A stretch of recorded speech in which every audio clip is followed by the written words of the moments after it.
Journée de colloque, nous allons aborder les thèmes de la veille sanitaire, de la pharmacodépendance et de l'addictovigilance. Alors, pour introduire la journée, nous aurons Jean-Sébastien Fallu qui va venir nous parler de la veille sanitaire et de l'analyse de drogue, de ses enjeux. Donc, il commencera par définir ce qu'est l'analyse de drogue, de quoi on parle, à qui est-ce qu'elle s'adresse, comment on procède pour faire de l'analyse de drogue. Et ensuite, Sacha Herzog, qui a un petit peu de retard et qui va nous rejoindre par la suite, en expliquera les enjeux et les applications possibles pour Mayotte. Voilà. Merci Nicolas.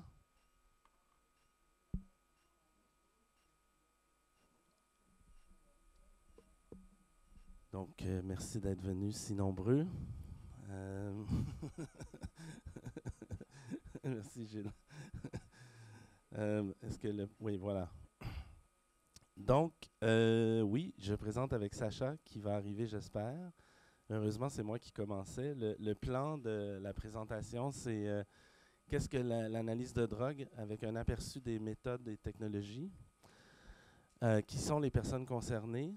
Ça, c'est Sacha, normalement. Donc, mais j'ai quand même un bon bout avant. Pourquoi c'est bien? Donc, la conclusion est déjà là. C'est bien. Mais pourquoi? Sacha et moi allons en parler. Quelles sont les modalités et besoins à partir d'une étude québécoise? Donc, Vous devez pas être là, Radio Clinique? Non, je ferai. Non, parce que comme on a la formation aux Ah oui. autres, je vous resterai chez pouvez moi. fermer les C'est quoi, micros, tu- Ah s'il oui, vous t'as plaît, fait. sur Alors, Zoom. ça y est. Est-ce que Ah, l'analyse de drogue? bonjour. Ok, mais on n'entend rien. Nous, on entend. Ah, ils n'entendent pas. C'est bon? C'est bon? Pardon? Oui. Et qu'en est-il pour Mayotte et questions et échanges? Donc, qu'est-ce que l'analyse de drogue? Déjà, au niveau sémantique, on parle d'analyse de drogue, d'analyse de substances, parfois même drug checking en anglais. Je peux déjà vous dire qu'au Québec, on avait choisi, on avait choisi service d'analyse de substances pour éviter le caractère un peu péjoratif, stigmatisant de drogue. Mais l'Ordre des chimistes s'est mêlé de l'affaire. Et comme c'est un acte réservé d'analyser des substances, on a dû changer le nom pour service d'analyse de drogue. Bon.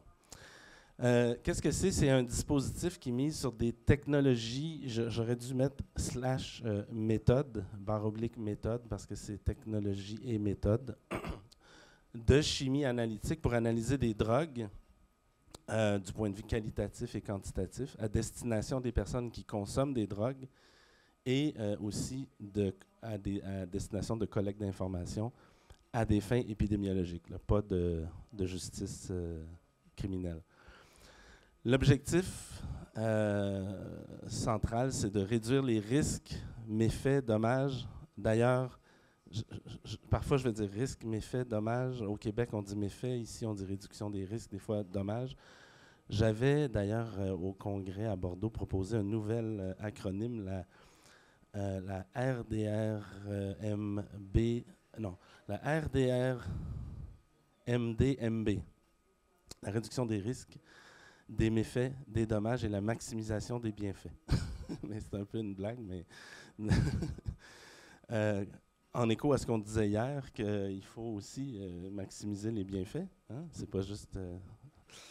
Donc, réduire les risques liés à la consommation de substances, fournir des informations sur la composition, les risques, les effets et les limites des analyses. J'y reviendrai. C'est d'ailleurs une préoccupation qu'on m'a nommée pour la France, où on interdit les bandelettes de détection parce qu'il y a des limites, mais les gens ne sont pas cons. On peut leur expliquer qu'il y a des limites. Est-ce qu'il y a un problème à la technique? OK. Juste rapidement dire que ça a commencé en Europe. Je crois que les premiers services, c'est au tournant des années fin 80, début 90 en Allemagne, si je me souviens bien. Et plus récemment, on a vu des services aux États-Unis, puis ensuite, plus récemment encore au Canada. Je ne sais pas pour la France, je ne connais pas le cadre juridique Mais il y a nécessairement des enjeux d'exemption légale à considérer. Au Canada, il y a des exemptions en vertu de la loi canadienne sur les réglementant les drogues et autres substances. Et il y a un article qui permet de posséder des drogues à des fins de répression, de recherche ou de services de santé. Donc, c'est sûr qu'il y a cet enjeu-là. Puis, il y a beaucoup d'enjeux pour la mise en œuvre. Je vais en parler plus tard. Bon, je voulais parler de ce que c'est des méthodes. Puis je me suis dit, ben, peut-être récupérer une présentation que j'ai déjà faite, qui est celle de quand j'ai présenté à Nancy l'an dernier ce que le GRIP à Montréal et au Québec fait, un organisme que j'ai fondé. Donc je vais du coup présenter un peu justement ce que c'est et les technologies que le GRIP utilise, puis je compléterai avec les autres technologies possibles. Oups. Donc, peut-être juste dire que ce n'est pas juste analyser des drogues. Le service peut, et au Québec, c'est ça, peser les substances, donner des conseils de réduction des risques, des conversations sur les mélanges, et on donne aussi des démonstrations, formations rapides sur l'utilisation de la naloxone, l'antidote, aux opioïdes pour renverser des surdoses temporairement. Et aussi, on fait des démonstrations de bandelettes de tests de fentanyl et de benzo. Je vais passer du on et il parce que le GRIP, je l'ai fondé, mais depuis plusieurs années, je n'y suis plus. Mais bon, je suis au Québec, c'est mon bébé. Voilà. Ce que le GRIP offre, dans le fond, puisque l'analyse de substances offre, c'est d'augmenter les informations auxquelles les personnes ont accès. Mais plus encore, et ça revient un peu à la maximisation des bienfaits, là, créer un environnement qui permet de partager des stratégies de réduction des risques et des conseils pour vivre une expérience plaisante.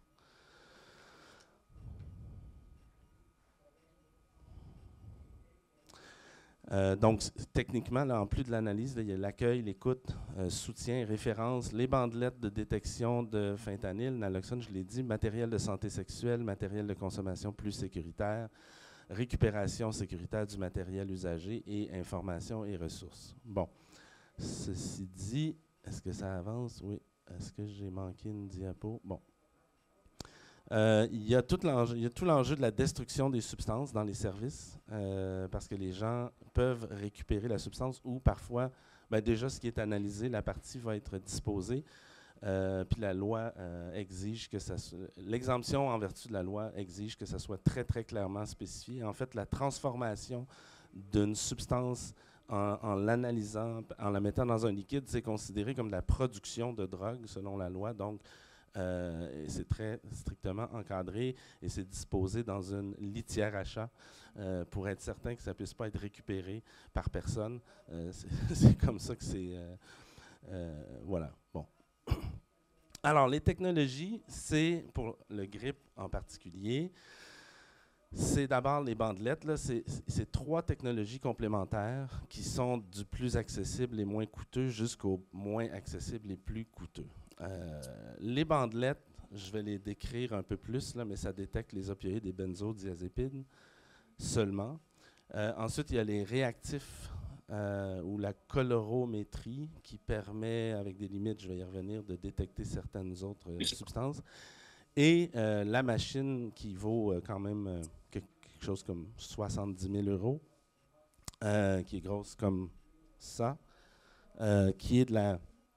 c'est Fourier Transform Infrared. Donc, c'est infrarouge Fourier, transformation Fourier. Je ne suis pas chimiste, demandez-moi pas ce que ça veut dire, mais c'est le nom. Donc, c'est FTIR et c'est la technologie, la machine vraiment la plus utilisée partout au Canada. Et je vais vous parler de ses avantages et inconvénients.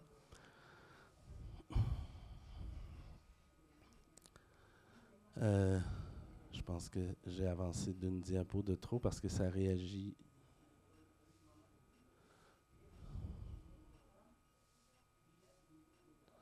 Est-ce qu'on peut revenir d'une diapo? Avancer d'une? Ah ben OK, non, excusez, c'était la bonne. Revenir, s'il vous plaît. OK. Donc, le FTIR, c'est, on prend, il me semble qu'il manque une diapo, mais peu importe. On prend une petite substance, une petite partie de la substance, on doit l'écraser en poudre. Bonjour Sacha, bienvenue sur le panel. On doit l'écraser, bonjour Marie, et c'est vraiment un faisceau de lumière infrarouge qui analyse, et il y a un ordinateur qui est branché avec une librairie avec jusqu'à 10 000 produits, et on compare le spectre lumineux des substances pour voir ce qu'il y a dedans. On peut identifier jusqu'à 3 ou 4 substances, mais on ne peut pas détecter. En fait, on peut analyser des mélanges de plus de substances, de plusieurs substances, mais il faut que la concentration soit minimalement à 5%. Tout ce qui est en dessous de 5% ne peut pas être détecté. Donc, ça ne donne pas non plus de pourcentage ou de proportion, malheureusement. Ça peut donner une idée d'une étendue, mais c'est assez imprécis. Ça ne détecte pas donc en très petite quantité, et ça ne permet pas d'analyser les matières organiques comme le cannabis, les champignons. Voilà. Ah oui, donc les diapos ont été inversés.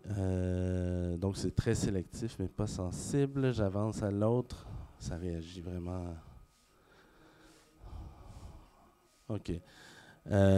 Avec les bandelettes, comme je disais, ça détecte du fentanyl et certains analogues, acrylfentanyl, acétylfentanyl, carfentanyl et certaines benzodiazépines. Mais on ne peut pas supposer que le résultat du test s'applique au reste, excusez le langage très québécois du GRIP ici, la batch, le lot, mais en fait la drogue. Et c'est un enjeu parce que le fentanyl, par exemple, c'est très, très, très fin. Ça peut être quelques grains. Et si on n'a pas pris cette partie de la substance qui contient le fentanyl, ben on ne le détectera pas. D'où l'importance d'expliquer vraiment aux personnes ce que les tests font et ne font pas, ne disent pas. Et c'est impossible jamais de dire qu'il n'y a pas ça, il y a ça, c'est sécuritaire. Bon. Ça ne permet pas de détecter tous les analogues, et ça ne détecte pas la puissance là non plus. Ensuite, il reste la colorimétrie qui a aussi ses limites. J'avance parce que ça... Ouais. Qui est dans le fond des réactifs chimiques. On met des produits, puis on peut identifier certaines substances selon la transformation, la réaction des couleurs. Ça permet de compléter les deux autres méthodes, mais on ne peut pas identifier toutes les composantes d'un mélange, puis on ne peut pas non plus assumer que ça s'applique à tout. Et c'est aussi très sensible à l'environnement, à l'humidité. Et aussi, évidemment, c'est de l'interprétation de couleurs. Donc, quelqu'un qui est daltonien, ou si la lumière n'est pas très claire, ben, on peut se tromper facilement. Je vais passer parce que c'est... bon, là, je ne veux vraiment pas rentrer dans des trucs trop techniques. Puis le temps file et nous manque. Est-ce que ça avance? Mais il y a beaucoup d'autres technologies. Je vais quand même les nommer rapidement. On a fait un rapport, mes collègues et moi, je pourrais vous donner la référence, n'importe qui veut, en 2019, sur toutes ces technologies, présenter en détail ce que c'est, les limites, les avantages. Si je peux me rendre, je ne sais pas pourquoi cette télécommande...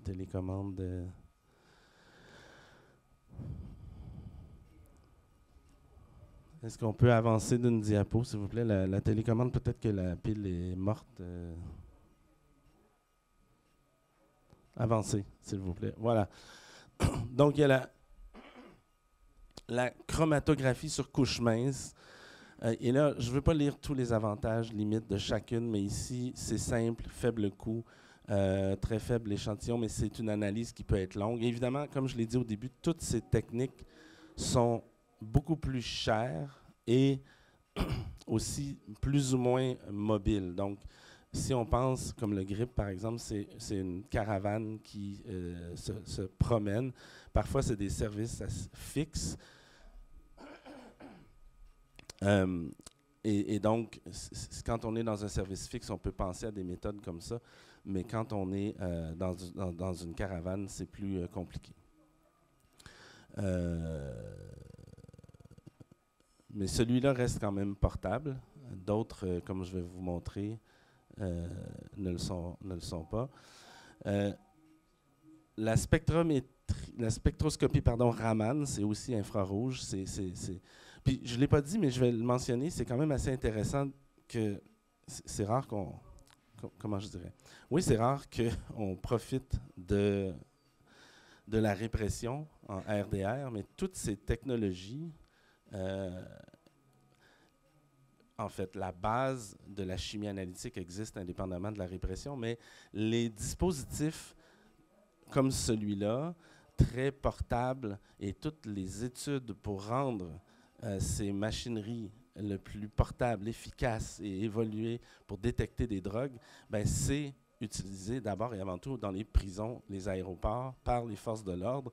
Et la RDR fait un peu un pied de nez en profitant, en bénéficiant du développement de ces technologies pour l'appliquer à la prévention et à la réduction des méfaits. Pourquoi ça a avancé? Je n'ai pas touché à rien. OK, merci. La spectrométrie Raman, donc, c'est très rapide. Ça permet même de détecter au travers d'une pellicule plastique dans un sac. Ça permet même de personnaliser la librairie des données dans certains modèles. Mais bon, puis on détruit pas, c'est toujours dans les avantages et limites. Est-ce que l'échantillon est détruit? Bien, évidemment, si on analyse juste avec une lumière à travers un sac, l'échantillon n'est pas détruit. Puis j'ai oublié de dire tout à l'heure, la personne qui vient faire le service décide aussi si on lui dit, en fait, peu importe ce qu'on lui dit, s'il y a ce qu'elle cherchait, s'il y a autre chose, la personne peut disposer de la substance ou la conserver et faire ce qu'elle veut. Certaines personnes vont dire « Ah, je ne pensais pas que c'était de la MDA, je pensais que c'était de la MDMA, je vais la garder pour une autre fois, quand ce sera le bon contexte, par exemple. » Donc, il y a tout l'enjeu de la destruction de l'échantillon. Tout ce qui est infrarouge ne détruit pas, mais les machineries ou les bandelettes où on dilue dans de l'eau pour analyser, bien là, la partie de la drogue est perdue. Mais il y a des limites du Raman, c'est que c'est difficile d'analyser des mélanges à travers un sac. Et voilà. Prochaine diapo, s'il vous plaît. Bon, il y a la spectrométrie de mobilité ionique. Je ne rentrerai pas trop dans celle-là, elle est très rare, c'est assez récent. La prochaine, s'il vous plaît. La spectrométrie de masse, c'est le summum de la machine qu'il y a dans tous les laboratoires de chimie analytique à travers le monde, où on peut détecter n'importe quoi, même des choses qu'on ne connaît pas. Mais c'est immense et c'est immensément coûteux. Ça prend aussi des compétences pour opérer de telles machines. Je ne l'ai pas dit non plus tantôt, tout à l'heure. Oui, tantôt ça marche, c'est au passé. Mais le GRIP et d'autres services sont en lien avec des laboratoires qui ont cette machinerie-là pour valider des résultats. Parfois, même, on va demander est-ce que je peux avoir une partie ou conserver une partie de l'échantillon que j'ai pour valider les résultats ou pour aller voir un peu plus loin quand les résultats ne sont pas clairs avec un laboratoire. Mais évidemment, on ne peut pas donner le retour, l'information sur le champ. Ça peut prendre 1 semaine, 2 semaines avant d'avoir les résultats. La chromatographie en phase liquide à haute performance avec détection ultraviolette. Je ne pensais jamais donner des cours de chimie dans ma vie, mais donc je vais passer un peu rapidement. Mais c'est une autre technologie qui existe, mais qui peut aussi être utilisée en contexte mobile. Donc c'est pour ça qu'elle est quand même connue. Elle est utilisée, je crois, en France. C'est le cas, hein? Oui. C'est même la technologie, la seule. Celle de référence, oui, voilà. Mais l'analyse est quand même longue, au moins 15 minutes. Le coût est quand même élevé. Puis ça demande du personnel assez qualifié. Là. Ça ne peut pas être n'importe qui opère ces machines. Puis bon, ça nécessite un étalonnage, donc de vérifier, puis de prendre en compte aussi, comme la colorimétrie, les conditions environnementales. Puis évidemment, on détruit l'échantillon, on ne peut pas remettre la substance à la personne qui fait tester ces substances. Mais sinon, c'est assez performant quand même au niveau de la détection. Et ça permet... Oui. Bonjour. Ça permet de... Vous pouvez fermer les micros sur Zoom. Ça permet de quantifier les substances. Donc, contrairement à ce qu'on utilise au Canada, l'avantage ici, puis certaines personnes se foutent un peu de quantifier, elles veulent savoir s'il y a fentanyl ou pas, par exemple. Mais surtout en festival, dans les milieux festifs de je ne sais pas comment vous dites ici, teuf, musique électro, les gens veulent connaître la quantité. Parce que si on dit « Ah, c'est de la MDMA », oui, mais c'est 20 mg ou c'est 160 mg. C'est difficile d'avoir une consommation responsable quand on ne sait pas si on consomme du simple au décuple. Prochaine diapo, s'il vous plaît. La chromatographie en phase liquide à haute performance avec spectrométrie de masse. Donc, c'est une combinaison. Je ne rentrerai pas trop dans les détails. On va avancer à la prochaine. Aussi en phase gazeuse avec spectrométrie de masse. C'est similaire, là. Prochaine diapo, s'il vous plaît. Et enfin, je ne les détaillerai pas, on le fait à peine dans notre rapport parce que c'est des technologies plus rares, nouvelles, mais il existe d'autres. Puis je voulais, en bon scientifique, quand même reconnaître ces autres technologies de spectrométrie de masse à haute résolution, diffractométrie par rayon X, résonance magnétique nucléaire, électrophorèse capillaire, donc les cheveux avec détection UV ou spectrométrie de masse et la spectroscopie UV. Je pense que c'est à toi, Sacha, la prochaine, mais on va vérifier si on avance d'une diapo, s'il vous plaît. Oui.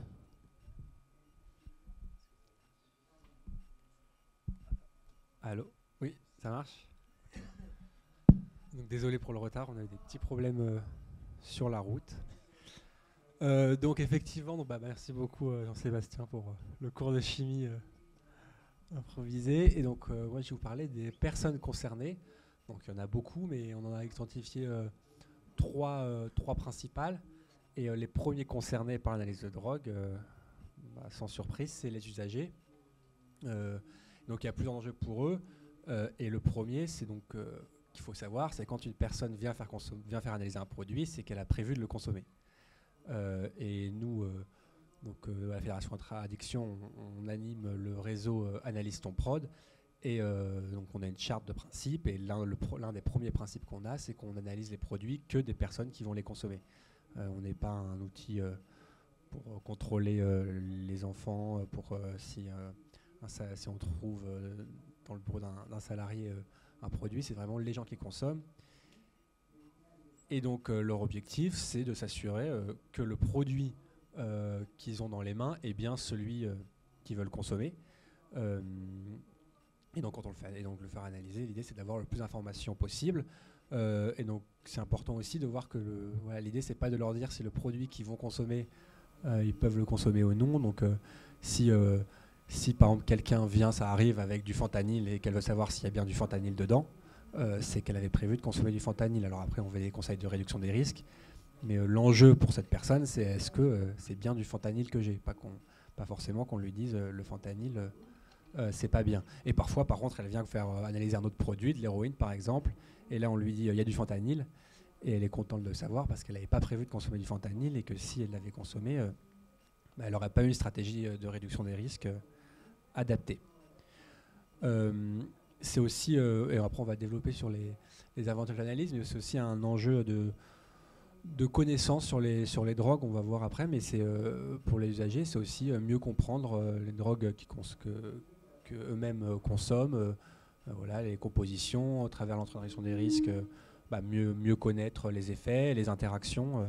C'est aussi un outil de savoir, soit dans la discussion avec l'intervention des risques, soit dans la discussion entre personnes qui font consommer leur drogue. Et il y a aussi un enjeu entre les personnes qui consomment des drogues de veille sanitaire. Mais là, je laisserai après Alexandre, Elodie et les gens en ligne en parler. Mais quand on fait analyser un produit, c'est rarement une seule personne qui a l'information. Si les gens partagent le même revendeur, ils vont partager. Il y a aussi un enjeu de pouvoir partager cette information le plus largement possible, avec toutes les précautions qu'il faut prendre sur le fait que c'est un produit qui est analysé. Ça ne veut pas dire que tous les produits achetés au même endroit ont la même composition, mais il y a quand même une information qui est donnée. Le deuxième acteur, c'est les acteurs de réduction des risques, puisque l'analyse de drogue, c'est un outil de la réduction des risques. Donc au même titre que distribuer des seringues, que la supervision des consommations, distribuer des packs, c'est un moyen pour les acteurs de réduction des risques de participer à construire des conditions d'un usage safe, secure, sécurisé, vous choisissez le terme, mais c'est de permettre à des gens de consommer de manière à réduire les risques le plus possible. Donc c'est un service qu'on rend à la personne, et c'est aussi un moyen de créer un échange.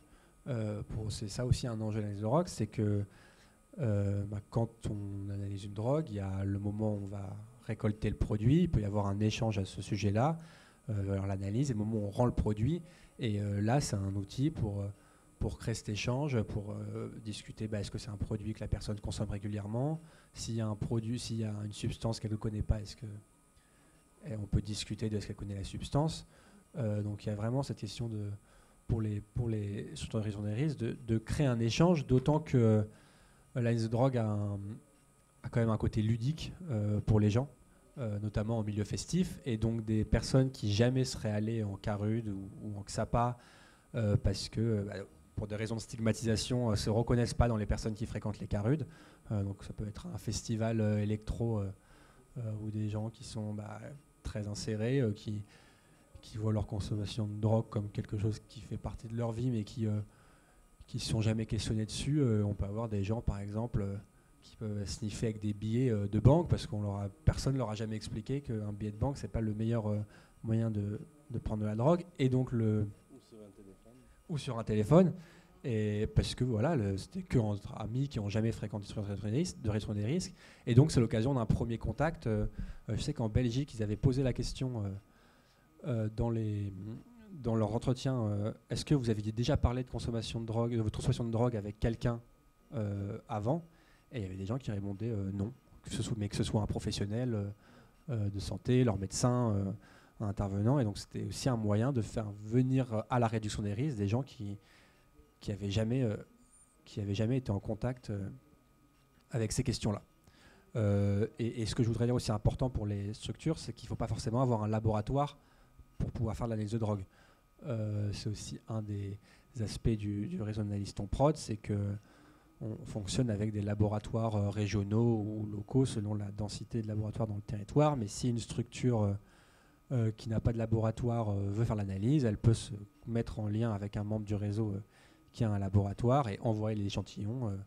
Donc il y a une temporalité qui n'est pas la même, puisqu'il y a le temps de la poste ou le temps de trajet, mais ça permet quand même de faire cet entretien, de donner un résultat. Après, le produit peut être consommé entre-temps, mais le résultat a quand même une valeur. Donc voilà, je trouve que c'est un outil qui est assez utile pour les structures de réduction des risques, sur cette question de faire venir des gens, sur cette question de créer de l'échange, un échange non jugeant aussi, puisqu'on part du principe que la personne va consommer le produit. C'est aussi un peu quelque chose qui est particulier à l'analyse de drogue, c'est que le produit existe vraiment dans l'analyse de drogue. Les deux, l'intervenant comme l'usager, le voit, le montre, et c'est quelque chose, paradoxalement, en tout cas, le produit il est assez peu présent à la vue de tous dans la réduction des risques en lui-même, concrètement. Donc ça, c'est aussi un enjeu pour les structures. Et donc, il y a une dernière personne concernée, c'est les pouvoirs publics, parce que l'analyse de drogue, c'est aussi un outil pour les pouvoirs publics. Là encore, je pense que le réseau de veille sanitaire, on va en parler plus tard, mais c'est un outil pour savoir ce qui circule, toujours de notre côté, dans une perspective de santé, on va en parler plus tard, mais c'est un outil pour mieux comprendre ce qui circule et adapter aussi les politiques de santé publique par rapport au mode de consommation des personnes. Et ça, on va en parler plus en détail. Bon, ça peut aussi être un outil... il peut être utilisé par le public comme un outil pour la répression. On l'a vu quand de nouvelles substances arrivent. C'est aussi parce qu'elles ont été analysées qu'on sait qu'elles existent. Et puis la réponse souvent, c'est si elles existent, on va les interdire. Et puis après, d'autres substances existent. On voit, alors, c'est avec les catinones, on a eu la 4-MMC, puis la 3-CMC, puis la 3-MMC. Aujourd'hui, dans l'analyse, en tout cas dans l'hexagone, il y a très peu de 3-MMC, c'est quasiment que de la 2-MMC, parce qu'à chaque fois qu'on interdit, les molécules... moi non plus, je ne suis pas chimiste, mais ça n'a pas l'air si compliqué à créer des nouvelles molécules. Donc voilà, c'est donc 3 acteurs avec 3 enjeux différents, mais quand même de manière générale, en tout cas, à part pour ce dernier aspect, il y a quand même cet enjeu de santé qui est commun à tout le monde. Et je voulais dire aussi, très important, que les usagers, c'est quand même la santé, ça les concerne aussi. Et ils sont acteurs de leur santé. Ça aussi, on va le voir après. Je ne sais pas si on peut faire un slide suivante.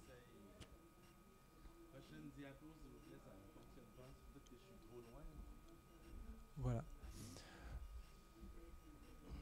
Donc, je vais vous parler de ces questions de santé, donc prévention, surveillance. Alors, surveillance, on l'entend dans le sens d'épidémiologie, pas surveillance des gens. Donc, voilà, c'est épidémiologie. Par exemple, dans le réseau ATP, on a un questionnaire commun qui inclut pas seulement la question de quel est votre produit que vous consommez. Il y a une question si ce produit, vous le consommez souvent, est-ce que vous le connaissez, est-ce que vous êtes déjà allé faire de l'analyse, comment vous avez prévu de le consommer, est-ce que vous avez prévu de l'injecter, de le sniffer, de le baser, les 3. Est-ce que vous allez consommer seul, avec des amis, pour un contexte aussi de performance au travail. Donc voilà, ça permet de récolter, alors pas des données pour avoir des données, mais en fait d'avoir des informations pour adapter la stratégie de réduction des risques. C'est-à-dire qu'un entretien de rendu de résultats qui est sur un produit, si la personne décide de l'injecter, on peut lui demander, mais ce produit, est-ce que tu l'as déjà injecté? Et si elle dit non, on peut lui dire, dans ce cas, juste il faut que tu saches comment injecter. Et puis on peut même lui donner des seringues propres et du matériel. Donc c'est cet enjeu de santé, de prévention, donc là dans le sens de prévention des risques, puisque quand la personne vient faire analyser un produit, si vous lui dites alors ces petites pilules-là, il faut éviter, vous allez avoir du mal à la convaincre. Surtout si en plus la petite pilule elle est exactement ce que la personne attendait. Ça va être compliqué de lui dire qu'en fait non, il ne faut pas la consommer. Et donc voilà, de surveillance des tendances, là j'ai parlé sur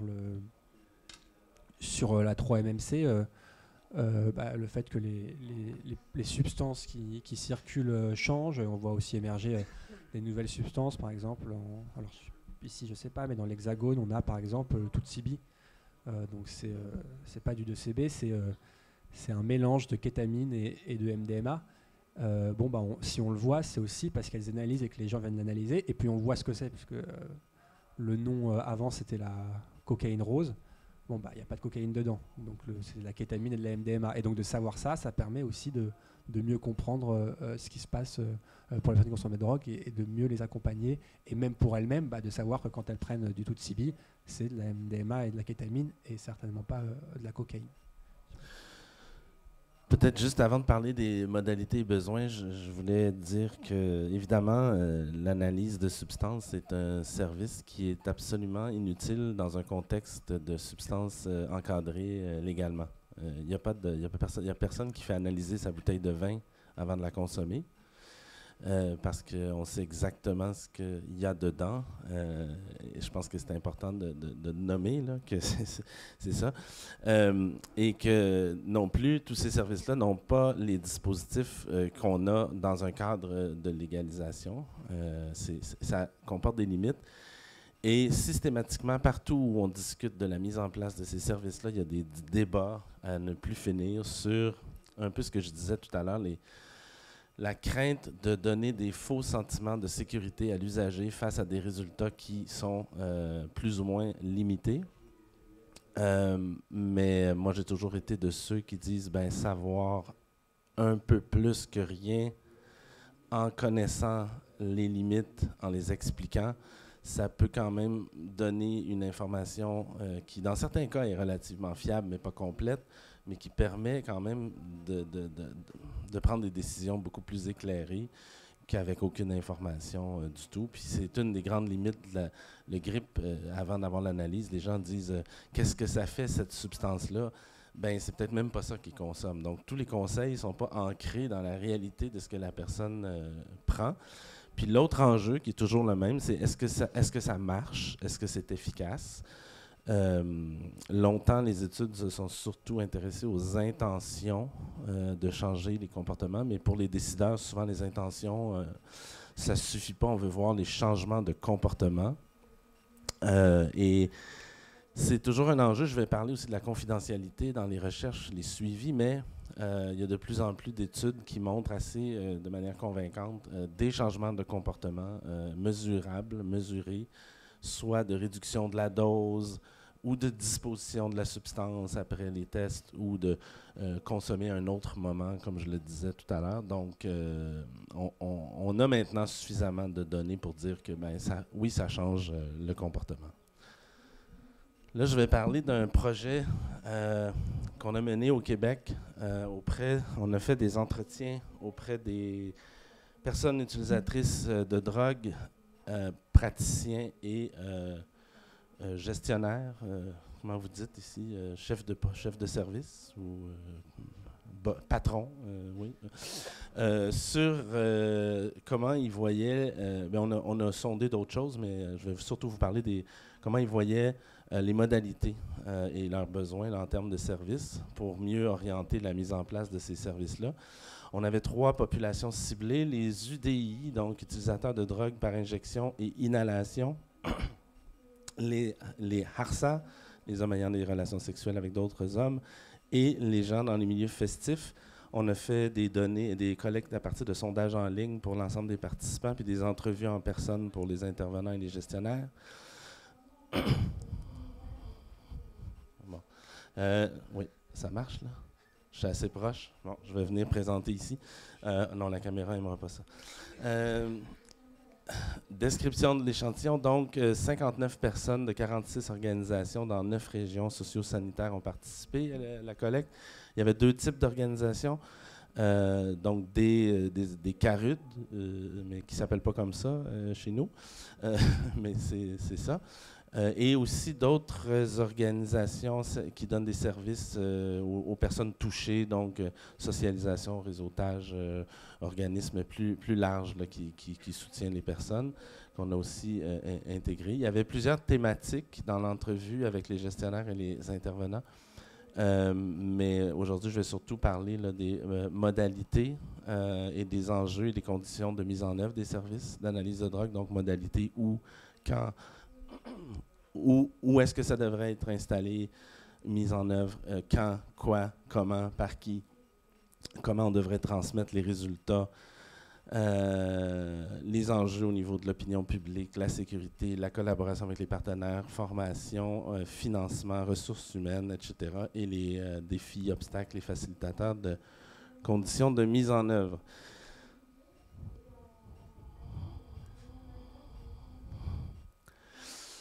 Donc, on a trouvé que les services sont surtout utilisés lors de l'achat de nouvelles substances, ce qui est logique parce qu'après coup, on a la même substance puis on se fie à ce qu'on a testé ou expérimenté. Près de 90% des répondants disaient qu'ils modifieraient. Donc ici, on est dans les intentions. Là, on n'a pas fait une étude de changement de comportement, mais quand même, 90% nous ont révélé qui changeraient leur comportement si une substance toxique était détectée. La raison pour laquelle on ne se satisfait pas des intentions, c'est, imaginez-vous le nombre de personnes qui fument la cigarette qui dit « je vais arrêter demain ». C'est pas toujours très fiable. Mais quand il s'agit de pas consommer une substance toxique pour sa santé, c'est rare les personnes dépendantes à consommer des substances qui les tuent. Je caricature, mais je pense qu'ici les intentions peuvent être un peu plus fiables que de juste dire je vais changer mon comportement violent ou en tout cas. C'était ma petite note éditoriale.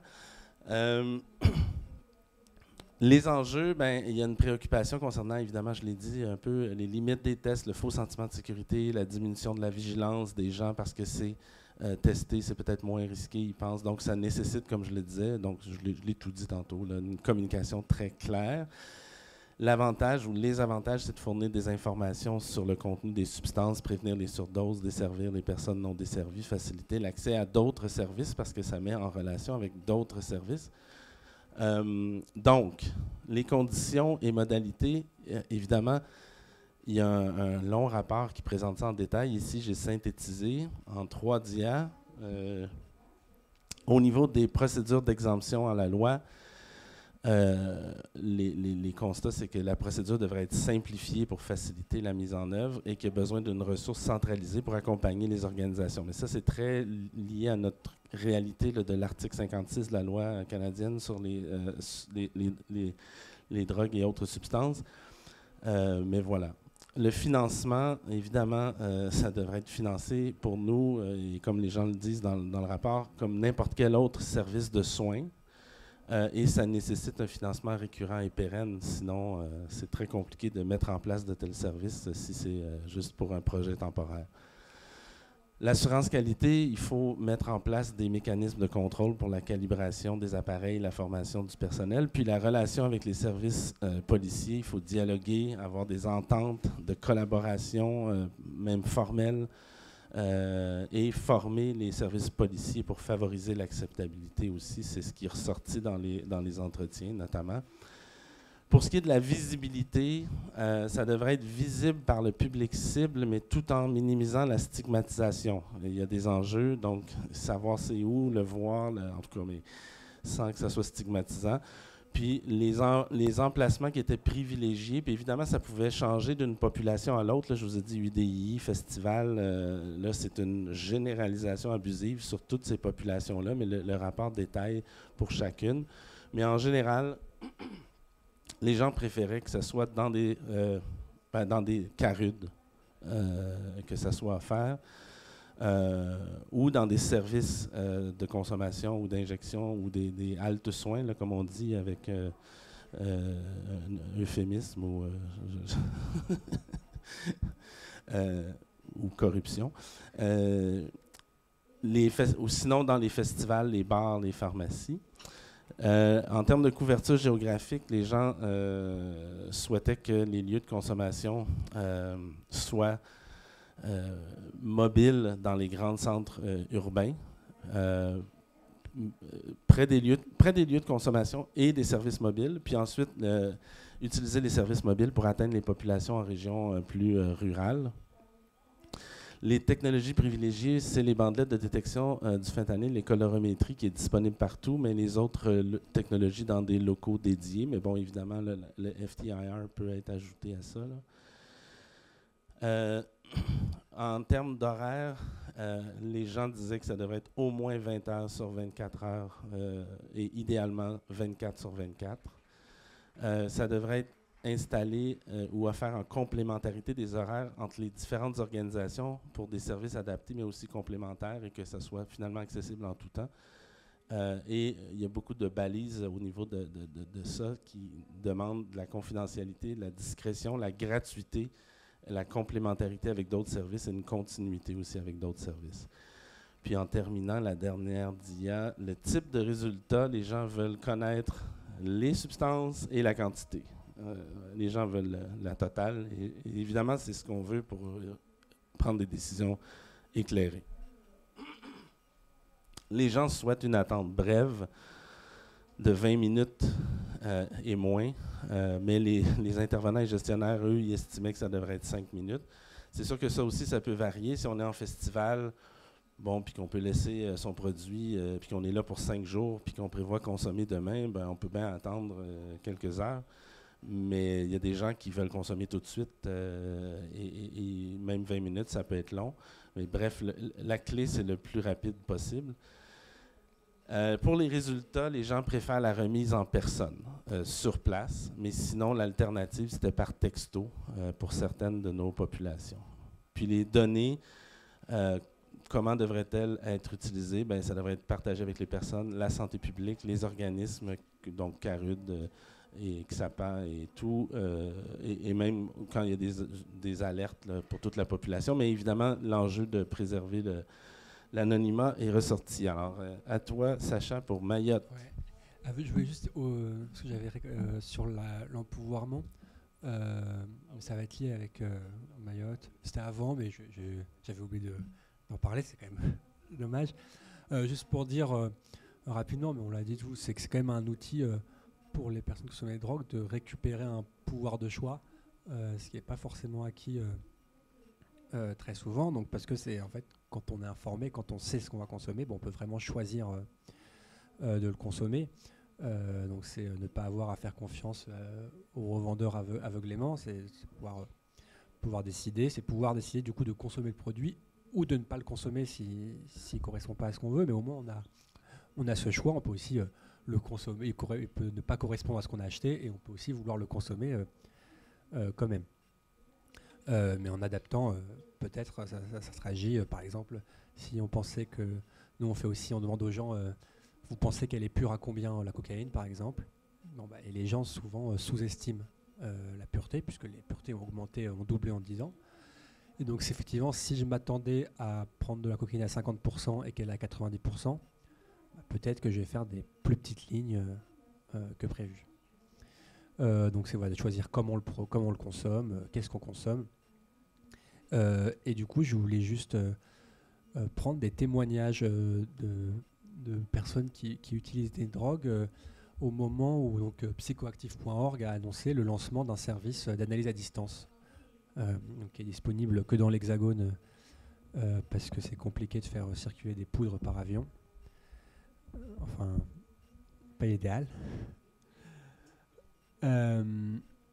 Mais donc vous avez annoncé ça, ils avaient dit psychoactive.org lance l'analyse de drogue à distance et gratuit. Et donc je voulais juste vous donner quelques témoignages et aussi pour vous montrer comment c'est approprié par les gens. Donc j'ai pas le jeu d'acteur des salariés de la Popam, mais je vais faire de mon mieux. Donc le premier c'est waouh, ça c'est de la bonne nouvelle. Je sens que ça va changer pas mal de trucs dans les habitudes des gens et en mieux évidemment. C'est un énorme progrès. L'analyse des produits ne sera plus réservée aux usagers les plus fortunés. Ce qui est important, c'est qu'on s'éduque ensemble à lire et à comprendre ces résultats. Tout ça sans devoir payer pour compenser les failles de la prohibition. Entre parenthèses, et oui, si on a des prods coupés à n'importe quoi, c'est pas la faute de n'importe qui ou quoi, c'est à cause du fait que ce ne soit pas régularisé et sécurisé. Donc si quelqu'un doit payer pour les analyses nécessaires pour qu'on sache ce qu'on consomme, c'est certainement pas les gens qui souhaitent voir tout ça se régulariser et se sécuriser. En plus, les analyses redonnent du pouvoir aux usagers. Ça montre une fois de plus, après l'apparition du matos de conso à usage unique, qu'on est prêt à prendre soin de notre santé si on nous donne les moyens, et que de nombreux produits en plus purs qu'on le pensait, sont loin de la merde, comme insiste dessus strictement un célèbre personnage politique. Bref, un nouveau pas vers la déstigmatisation des personnes qui utilisent des drogues.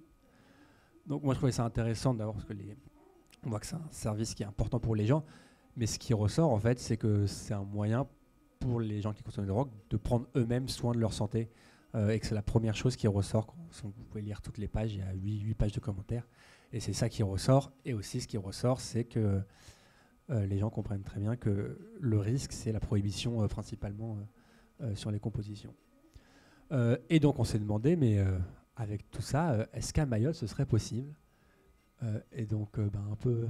Spoiler, oui c'est possible, mais on est quand même allé plus loin. On s'est dit mais pourquoi c'est possible? Et pourquoi aussi c'est nécessaire? D'abord c'est nécessaire parce que donc nous on a ce réseau Analyse Ton Prod qui permet à des structures qui n'auraient pas de laboratoire d'analyse de faire analyser des produits, mais comme j'ai dit c'est compliqué pour des gens de Mayotte d'envoyer des produits à Paris. Donc on ne peut pas utiliser le laboratoire de Paris pour Mayotte. Donc maintenant, il faut voir est-ce que c'est faisable et possible de faire un laboratoire à Mayotte. D'abord, oui, c'est possible et nécessaire Parce que si j'ai bien compris, le marché de Mayotte, par rapport à l'Hexagone, il est un peu spécifique. Donc juste pour de l'information, ce serait utile. Pour vous donner un exemple, dans la base de données Analyse Ton Prod, donc on a une base de données commune à tous les services, on n'a pas encore mis la chimique. Parce que jusqu'à maintenant, il y avait un laboratoire ni à La Réunion ni à Mayotte, donc on n'a pas pensé à mettre la chimique. Donc maintenant que La Réunion va avoir un laboratoire, on va l'ajouter tout de suite. Mais donc ça montre quand même que c'est de l'information qu'on n'a pas encore et qui serait utile. Même donc pour les pouvoirs publics. Ensuite, on s'est demandé connaissant ce marché un peu spécifique, un peu inconnu aussi, quelle technique serait la plus utile. Et donc, sur cette technique, on avait identifié, en gros en France, il y en a 3 principales, c'est l'HPLC, la CCM et la spectrométrie infrarouge. Et donc on s'est dit quand même que dans ce contexte, l'HPLC était quand même le plus adapté à la situation, puisqu'on connaît mal, donc l'idée c'est quand même d'avoir le plus d'informations possible, de pouvoir quantifier, de pouvoir aussi voir des molécules qu'on ne connaît pas forcément. Donc on s'est dit l'HPLC c'est très utile, et puis en plus on a vu que les gens veulent qu'on puisse quantifier, donc si on veut que les gens se saisissent du service, il faut quand même pouvoir quantifier. On a vu aussi que c'est à Paris, en Seine-Saint-Denis, on a eu un cas qui pourrait un peu ressembler à ce qu'on voit ici. C'était dans le fait qu'il y a eu des cabinets de synthèse, c'était des héroïnes adultérées au cabinet de synthèse.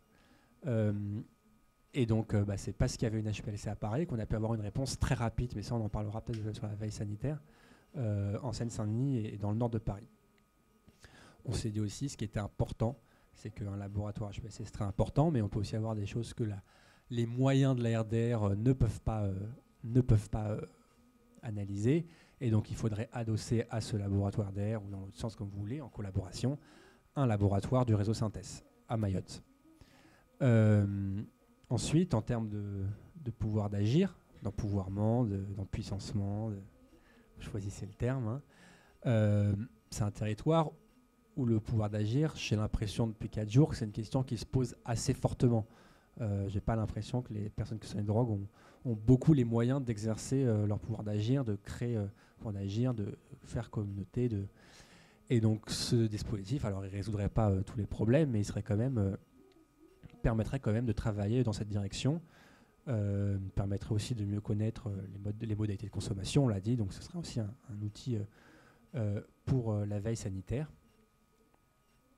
Ensuite, sur les modalités, comme tu l'as dit, il faut un temps d'attente assez rapide. On l'a vu, il ne faut pas non plus, alors c'était dans la partie santé sexuelle, mais qu'il ne faut pas non plus qu'il y ait des attroupements de gens à un même endroit. Donc l'idée, c'est d'aller le plus possible vers les gens. En plus, c'est un territoire, du coup, ce matin, on a vu que pour se déplacer à Mayotte, ça peut prendre du temps. Et donc, si quelqu'un a un craving d'un produit, si ça prend 2h30 pour aller jusqu'au laboratoire ou faire sa collecte, ça peut être compliqué. Donc, il faudrait un dispositif mobile. Ça tombe bien, puisque l'HPLC peut être mobile. Donc, au final, ce qu'on s'est dit, alors on n'est pas financeur et on ne rédige pas de projet, mais que s'il devait y avoir un projet d'analyse de prod à Mayotte, idéalement, ce serait une HPLC mobile. En plus, il y a de la chance, puisqu'il y a un réseau d'analyse de drogue. Et donc, comme tu as dit, l'HPLC, c'est comme des gens très formés. Nous, dans le réseau Analyse Ton Prod, il y a aujourd'hui plusieurs HPLC, donc 3 qui sont déjà installés, 2 qui vont arriver. Et avec des gens qui ont de l'expérience. À Paris, ça fait 10 ans qu'ils ont de l'expérience de l'analyse de drogue, ça fait des années qu'ils font de l'HPLC. Et donc, on a des groupes de travail sur les techniques, justement, pour que de la formation. Nous aussi, on fait de la formation par les pairs, mais c'est des pairs chimistes et pharmaciens qui se forment ensemble. Donc, ce serait très facile de pouvoir former un chimiste ou un pharmacien à Mayotte dans le cadre du réseau Analyse Ton Prod. Ça permettrait aussi de l'échange de pratiques. Donc voilà, donc même si ce serait... et puis, on a dit ce serait un investissement aussi initial, l'HPLC, mais à long terme, ce serait plus rentable par rapport à d'autres techniques, d'abord qui ne seraient pas quantitatives comme la chromatographe sur couche mince, mais qui nécessitent... elle est moins chère, mais c'est un environnement stérile Et dans des contextes humides, et si j'ai bien compris, là, ça peut être assez humide à Mayotte de temps en temps, c'est un peu compliqué de maintenir cet environnement. Donc sur tous les aspects, l'HPLC mobile coche toutes les cases. Donc voilà, ce serait avec toute l'expérience qu'on a dans l'Hexagone, au Québec, un laboratoire serait nécessaire à Mayotte avec une HPLC mobile.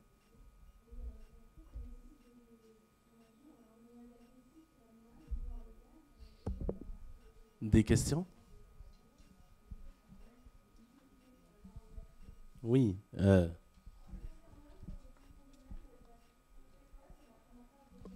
Bonjour à tous. Moi, c'est Sikina. En fait, j'avais une question, mais comme je n'étais pas là lundi, je voulais savoir en fait ce que vous dites là sur les analyses. Est-ce qu'à Mayotte, il y a une forte demande des consommateurs pour analyser la chimique qu'ils consomment ou pas? Alors, je ne vis pas ici, mais en tout cas, sur l'analyse, quand on ne sait pas que ça existe, c'est difficile de la demander. Et quand ça n'existe pas, c'est difficile de la demander. Donc, je vais laisser plus en mais de toute façon, quand il y a de l'analyse, on n'a jamais vu un dispositif d'analyse où il n'y avait personne pour faire analyser ces produits. Alexandre, tu peux amener le micro à Nicolas, et pendant ce temps-là, je vais juste dire que j'allais le dire tout à l'heure. Les services d'analyse peuvent prévenir beaucoup de choses. Dans les pires cas, c'est des décès. Il peut aussi même y avoir des dommages si on parle de quelqu'un qui fait une surdose temporaire. Je veux juste dire que même s'il n'y en avait pas beaucoup de demandes, là, c'est peut-être pas le sens de votre question, mais je veux quand même nommer que chaque vie, ne serait-ce qu'une vie, ça vaut cher pour la personne et les proches. Puis je pense que c'est important d'offrir des services. Évidemment, selon la demande, comme tu dis, on ne la connaît pas, on peut offrir des services plus ou moins vastes, là, mais d'offrir un service minimal, pour moi, c'est nécessaire éthiquement. Pour les droits à la santé, qui sont des droits reconnus internationalement. Oui, Nicolas. Alors pour répondre à madame sur la question des demandes, en fait, dans le travail de rue, au niveau des consommateurs de chimiques qu'on peut rencontrer, déjà la POPAM a réalisé durant l'année dernière des collectes. On a collecté un peu plus de 200 échantillons sur un an auprès des consommateurs, donc qui nous les donnaient volontairement, en fait. Donc ça peut déjà donner un premier élément de réponse, puisque les personnes souhaitaient nous relancent pour en obtenir les résultats, connaître un petit peu la composition, parce que ça peut les inquiéter. Et aujourd'hui, dans le travail de rue, on peut être sollicité par des demandes où, quand on leur expose cette possibilité, puisqu'on va l'interroger auprès des consommateurs, ils nous disent que oui, ça pourrait les intéresser, parce qu'ils se rendent bien compte qu'au niveau de la consommation du produit qu'on appelle chimique, il y a effectivement des évolutions constantes en fonction des arrivages et des compositions qui vont varier. Donc sinon également, au-delà de cette demande, il y a également une demande qu'on aperçoit en milieu festif. Au-delà des personnes consommatrices de chimiques, il y a une demande qui existe, puisqu'on a des produits qui sont très volatiles et très changeants, puisque les arrivages, on ne peut pas réellement parler de deal organisé, mais les personnes en fait ramènent pour des petits groupes et avec des fois tout ce qui va être la catégorie des nouveaux produits de synthèse. Donc effectivement, en festif, des fois on se retrouve avec des gens qui ont consommé des produits que nous-mêmes on ne connaît pas. Et avant cette consommation, si on peut les informer et nous-mêmes s'informer plutôt que de le faire sur le moment, c'est toujours mieux, quoi.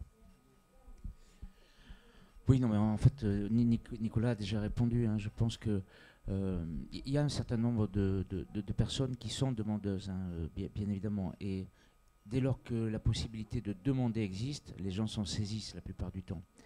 Moi, je voulais revenir sur ce qu'a dit Sacha, à savoir l'importance aujourd'hui d'introduire dans le catalogue, entre guillemets, de l'analyse, la chimique.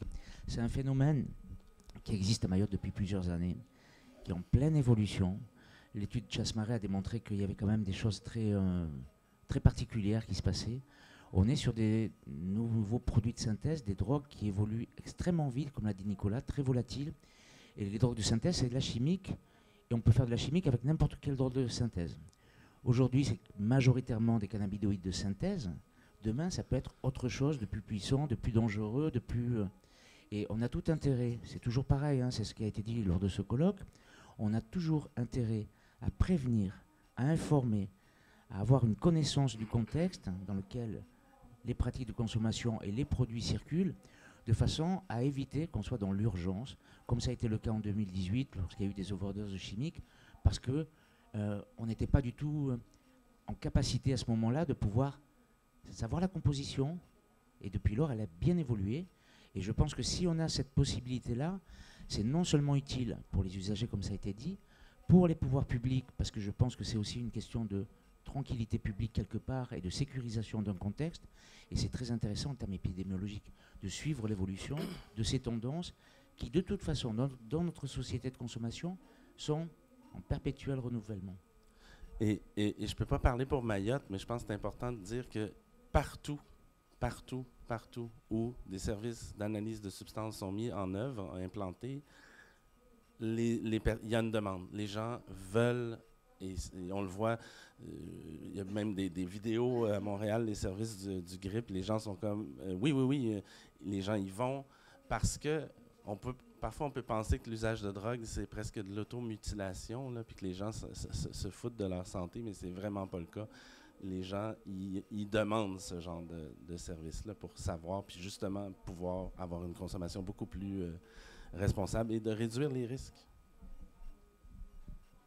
Oui, j'ai une question concernant la méthodologie HPLC qui, effectivement, d'après tout ce que vous avez cité, serait la plus adaptée à Mayotte. Est-ce qu'elle est capable d'analyser les matières organiques? Parce qu'en fait, ce qu'on se rend compte également, c'est qu'il y a des utilisations de plantes locales qui peuvent être inhalées. On va parler de la mangrove, on a une autre plante qui va être diluée, bouillie, et on ne peut boire que la 7e eau. Des fois, elle est utilisée sur les animaux pour les rendre plus agressifs, mais elle peut aussi être utilisée sur les humains. On a également des psylos locaux. Ça pourrait être intéressant de voir un petit peu quantitativement leur contenance en psilocybine, quoi. Enfin, il y a pas mal de produits locaux qui peuvent être utilisés ou proches dans les îles proches, le cat par exemple à Madagascar. Alors sur l'expérience qu'on a, nous on a peu de matière organique dans l'Hexagone, on en a une qui est le cannabis, et le cannabis s'analyse avec une HPLC, donc en tout cas les matières organiques c'est possible, après il faut calibrer la machine et l'essayer, mais c'est possible.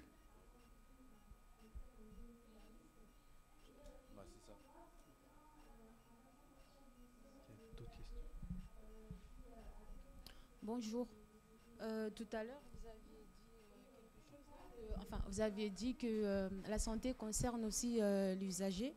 Et d'après moi, mes observations que j'ai pu aussi faire sur le territoire, parce que je suis éducatrice sur le territoire, avec le nombre de jeunes qu'on a pu rencontrer et qui consomment de la drogue, nous on a tendance, voilà, parce qu'avec avec la religion, avec la culture, nous on peut aussi avoir tendance à dire, voilà, ces jeunes-là, ils sont comme ça, donc on peut ne pas leur proposer parce qu'ils sont comme ça, donc ils ne vont pas changer. Le droit à la parole aussi, pour eux, c'est important. Comme vous avez dit, ils ont droit à la santé. Malgré qu'on peut constater qu'ils mettent en danger leur santé en utilisant de la drogue ou en consommant de l'alcool, ou peu importe. Mais le fait est d'instaurer sur les territoires un moyen de communiquer avec eux et de leur sensibiliser sur les produits, et le tenir au courant de la santé, parce que c'est quand même important. Et depuis les 3 jours que je suis là, aujourd'hui c'est le 4e jour, et je constate vraiment qu'en fait, sur le territoire, on ne fait pas assez de sensibilisation sur la santé des usagers qu'on accompagne. Peut-être on a tendance à trop rester sur l'accompagnement vers l'autonomie, l'aider, tout ça. Mais je me rends compte que la santé sur les personnes qu'on accompagne, que ce soit les adultes ou les jeunes, la question de la santé n'est pas très posée. Je me rends vraiment compte aujourd'hui, et sachant que si on leur donne la possibilité de faire des analyses comme c'est mis sur les autres pays, ça va leur donner le moyen d'être concernés sur leur santé, et aussi, comme dit, d'être au courant des produits qu'ils consomment. Donc vraiment, bravo. Merci beaucoup. Ouais. On n'a rien à ajouter.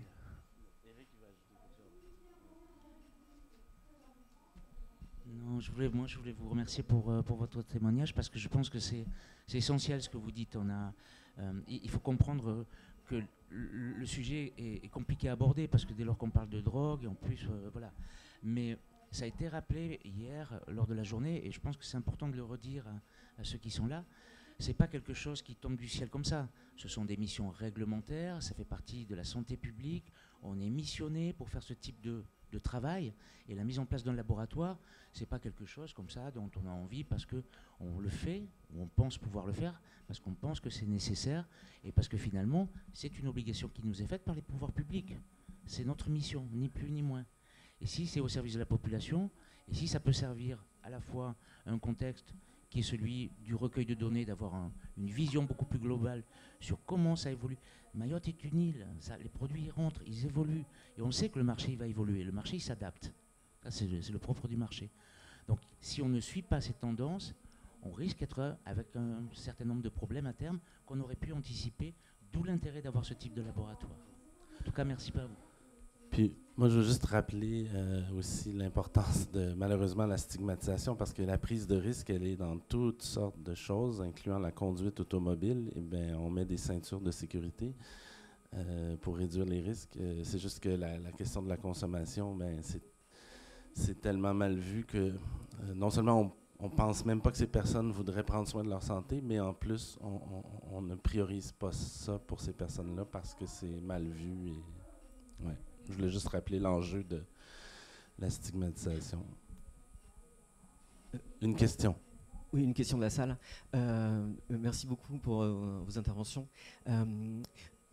Là, c'est hyper intéressant ce que vous montrez sur l'intérêt de l'analyse de drogue et tous les bénéfices associés à ça potentiellement.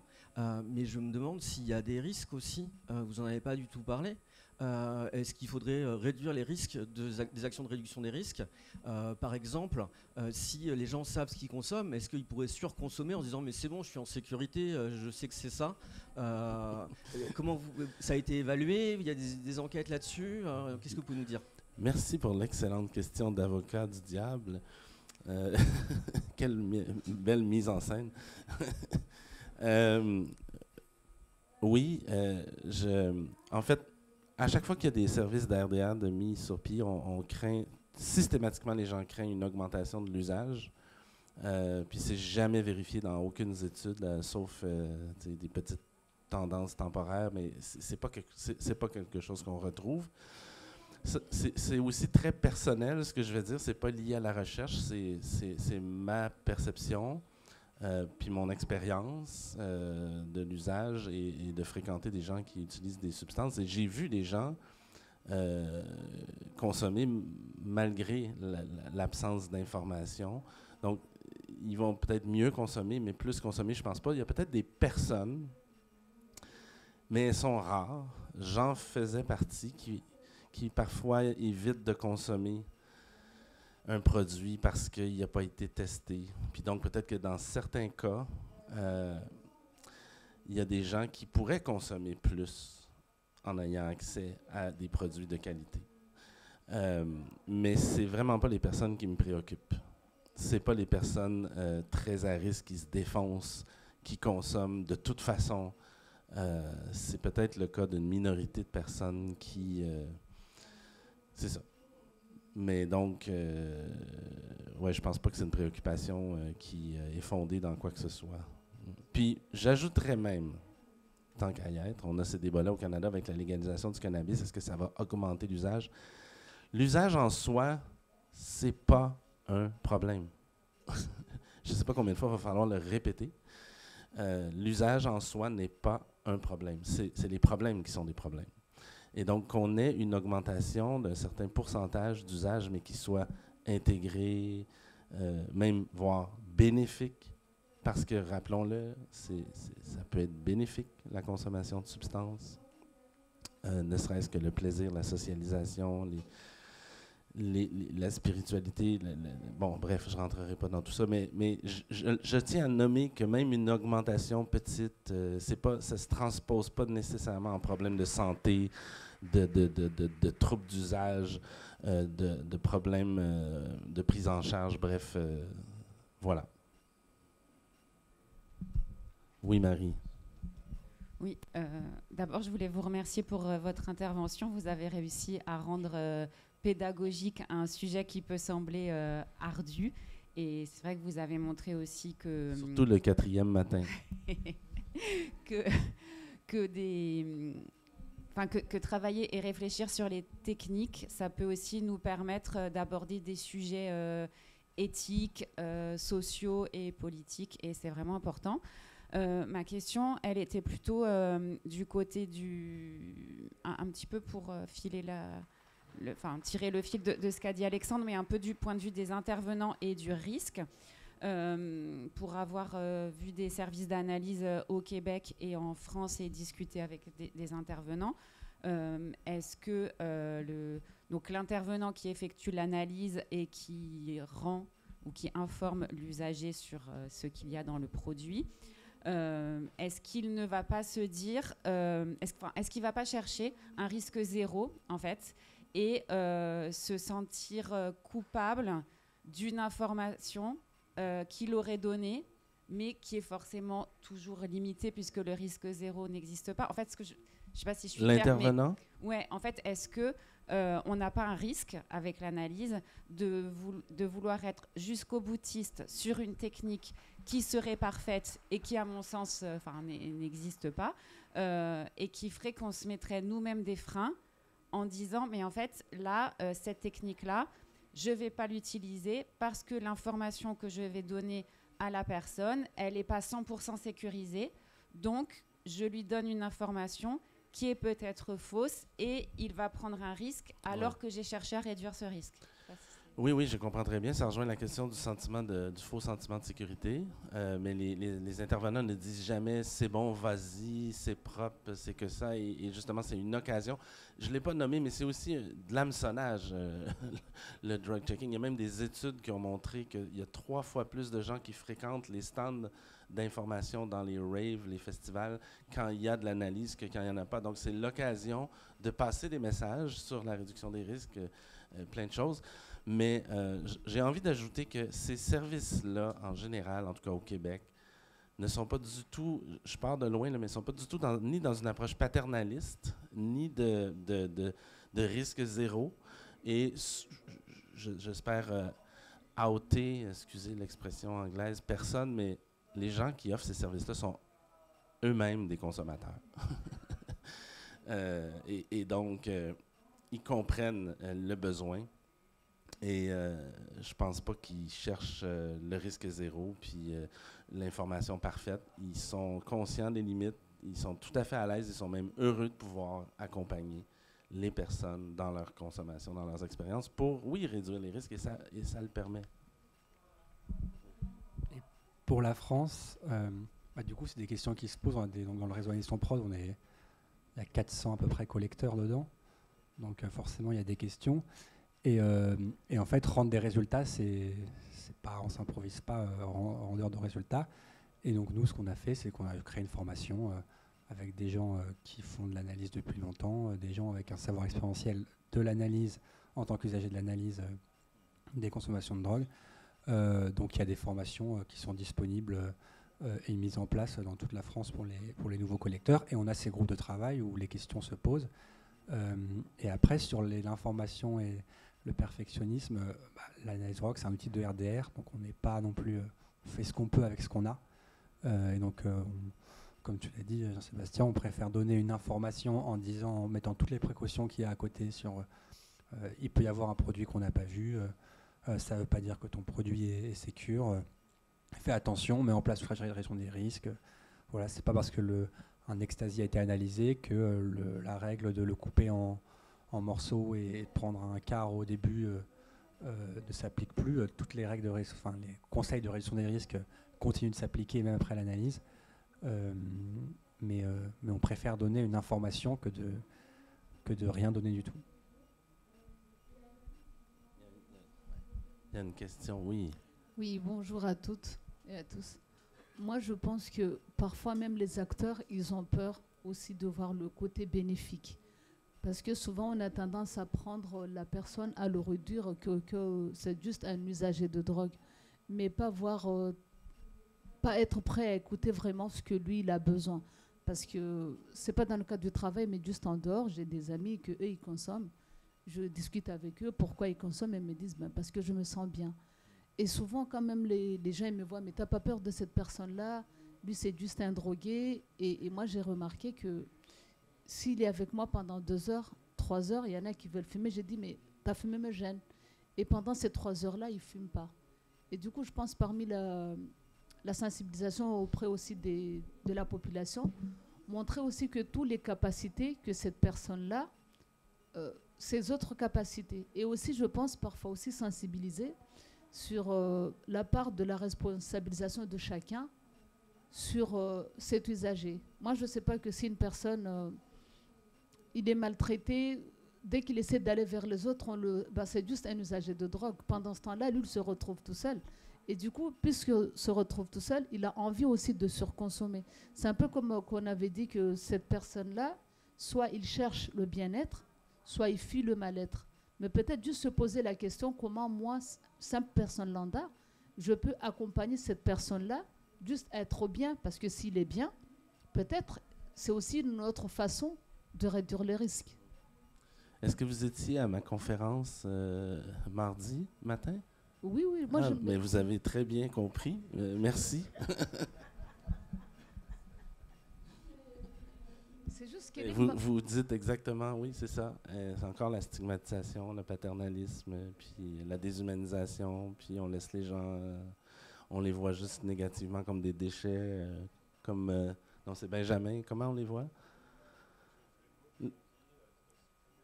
Oui, c'est ça, des zombies, des toxicos, des minables, des immoraux, des faibles, des pourritures, mais ce sont des êtres humains.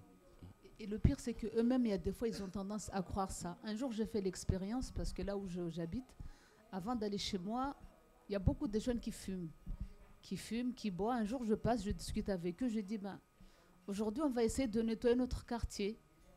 Et je dis, mais parce que je suis certaine que vous avez des compétences. Je dis, je sais que toi, tu es un voleur, mais tu n'es pas né voleur, au fait. Il y a beaucoup de compétences liées au vol. Parce qu'il m'a dit, mais je dis, ben, un voleur et tout, il observe. Avant d'aller chez quelqu'un, il observe où il va, comment il fait, etc. etc. J'ai dit, ben, peut-être c'est un métier qui peut avoir besoin de ces compétences-là, au fait. Oui, tout à fait. Et du coup, pourquoi on ne les valorise pas? Et c'est juste rien qu'en le disant, ben, je dis, qu'est-ce que toi tu sais faire? Il me dit, je ne sais rien faire. D'ici, on va juste nettoyer notre quartier. Après, je vois les voisins qui viennent, qu'est-ce que vous faites? Ben, aujourd'hui, on nettoie notre quartier. Ils étaient tout contents. Je dis, ben, maintenant, je vais vous responsabiliser. Vous n'allez pas jeter les canettes. Si vous voulez boire et tout, buvez. Mais au moins, nettoyez. C'est lui, la personne qui a envie d'avoir des copains ou des copines, mais au moins, il y a les préservatifs. Au début, j'étais stigmatisée. J'étais juste distributrice de préservatifs. Et aujourd'hui, je vois déjà de plus en plus de personnes qui viennent. Oui, bonjour, est-ce que vous avez des préservatifs à dépanner? Je dis, ben, c'est comme ça, au moins je mets ma part à l'édifice pour la réduction des risques. Et du coup, je pense que chacun aussi doit se poser les questions. Quelle est ma part? Comment je peux apporter mon pierre à l'édifice? Merci beaucoup pour tout ce que vous faites. Je vous en prie. Une dernière question, parce qu'il est 10 heures et... Non, mais...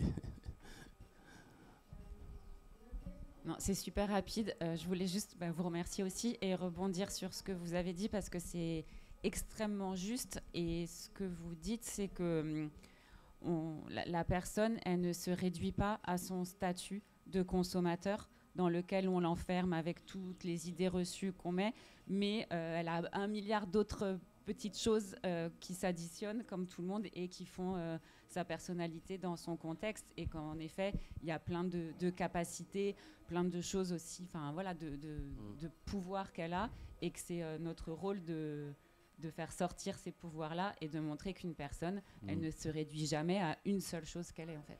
Et souvent, je ne sais pas ici, mais en tout cas, on voit ça au Québec, au Canada, souvent les gens comprennent ça seulement, malheureusement, quand c'est un ami, un proche, un enfant qui a des enjeux. Avant ça, c'est comme l'autre. C'est nous et eux, mais il faut comprendre que c'est nous. C'est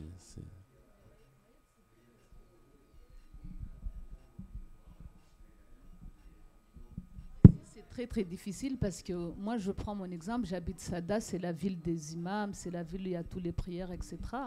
Mon père c'est un imam de mosquée.